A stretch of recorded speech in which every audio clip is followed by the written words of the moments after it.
Hai, Assalamualaikum. Di kanal Saling Mengenal ini, kami mengulas serba-serbi tasawuf dalam renungan, kisah, dan puisi. Kali ini, kami akan membacakan salah satu kumpulan syair dari kitab Mathnawi Rumi.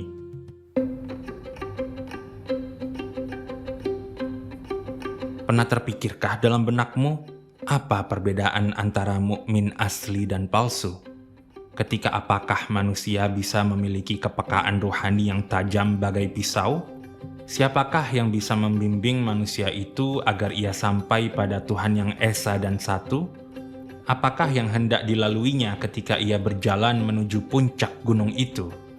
Adakah rintangan yang menghalanginya untuk mencapai apa yang ia tuju? Mari kita dengar bagaimana Rumi mengurai semua itu.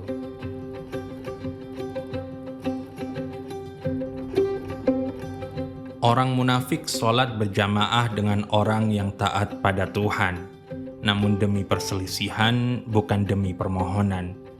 Dalam sholat, puasa, haji, dan zakah, orang mukmin bersama dengan orang munafik dalam menang dan kalah.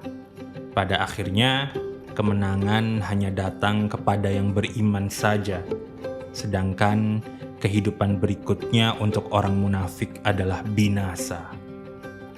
Meskipun keduanya bermain dalam permainan yang sama, keduanya mendiami dunia yang berbeda. Masing-masing akan menuju ke rumahnya sendiri-sendiri. Masing-masing pergi berdasarkan nama yang dipegangnya. Jika ia dipanggil mukmin sejati, jiwanya bergembira. Jika kau panggil ia munafik, ia dipenuhi api membara. Nama yang satu dikagumi karena kebenaran intisarinya. Nama satunya dibenci karena penderitaannya. Huruf mim, wawu mim, dan nun tidaklah memberi kehormatan. Ejaan kata mukmin hanyalah untuk pemberitahuan. Jika kau panggil munafik ia, maka seperti kalajengking, nama keji ini menyengatnya. Jika sebutan munafik ini tidak berakar dari neraka, lalu mengapa ada rasa neraka di dalamnya?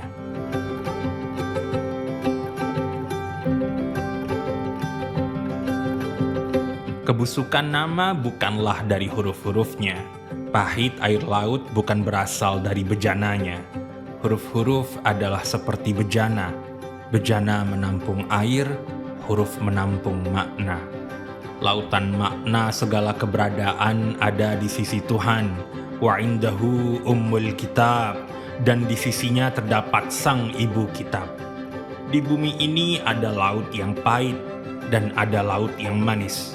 Di antara keduanya ada pembatas yang tidak dilampaui oleh masing-masing, bainahuma barzakhul la yabghiyan.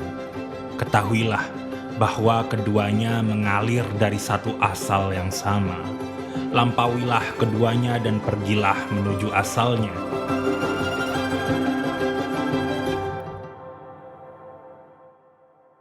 Tanpa tempaan dan ujian, kau takkan bisa tahu mana emas murni dan mana emas palsu. Siapapun yang dalam jiwanya Tuhan telah meletakkan cobaan, dia bisa membedakan antara keyakinan dan keraguan. Ketika secuil sampah masuk ke dalam mulut seseorang, hanya ketika dikeluarkannya sampah itu, baru kemudian ia merasa tenang. Di antara ribuan butir ketika secuil sampah masuk ke dalam tubuh manusia, indera manusia yang hidup akan mencabutnya. Indera duniawi adalah tangga menuju dunia ini. Indera batin adalah tangga menuju langit surgawi.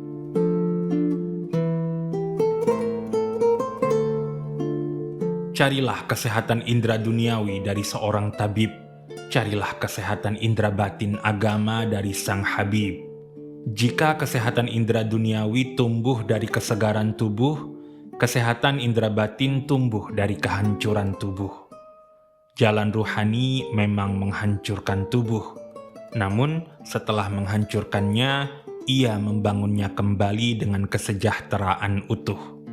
Rumah dihancurkan untuk menemukan emas yang ditimbun.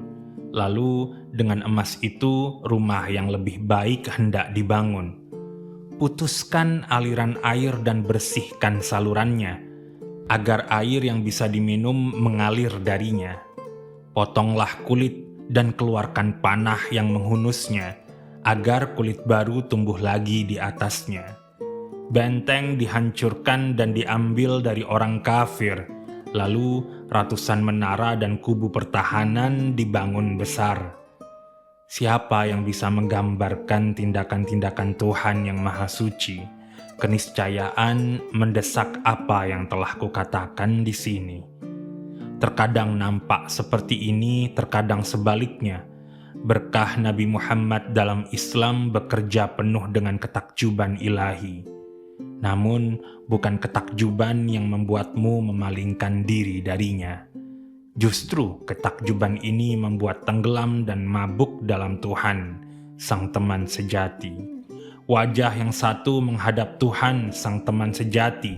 Wajah yang lain adalah wajahnya sendiri.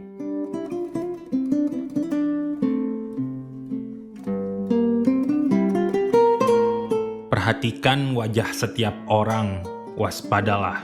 Dengan berbakti, mungkin engkau akan bisa mengenal wajah mereka.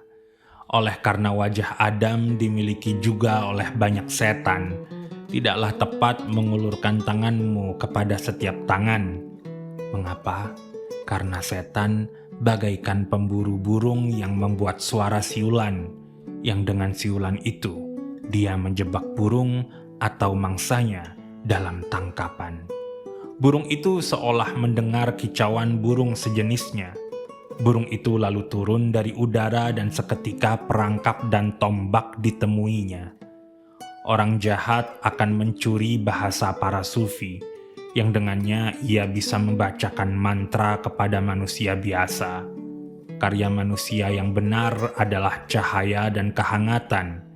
Karya manusia yang jahat adalah kecurangan dan tidak tahu malu. Mereka menggunakan wol singa untuk meminta-minta. Mereka memberikan nama Ahmad kepada Musailamah. Bagi Musailamah, si pengaku nabi, julukannya tetaplah Al-Kadzdzab. Bagi Muhammad, nabi yang sesungguhnya, julukannya tetaplah Ulul Albab. Anggur merah Tuhan, tutupnya adalah wewangian kasturi murni. Sedangkan anggur merah biasa, tutupnya adalah bau busuk dan siksa api.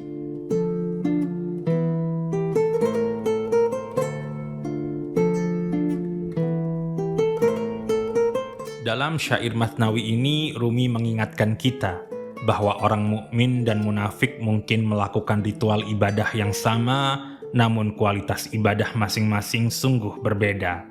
Yang satu melakukannya karena Tuhan yang Maha Esa, yang satu melakukan karena pujian manusia. Masing-masing kemudian mendapatkan hasil yang berbeda. Karena itu, jangan terjebak dalam pujian kata. Lalui dan lampauilah kata untuk menuju makna.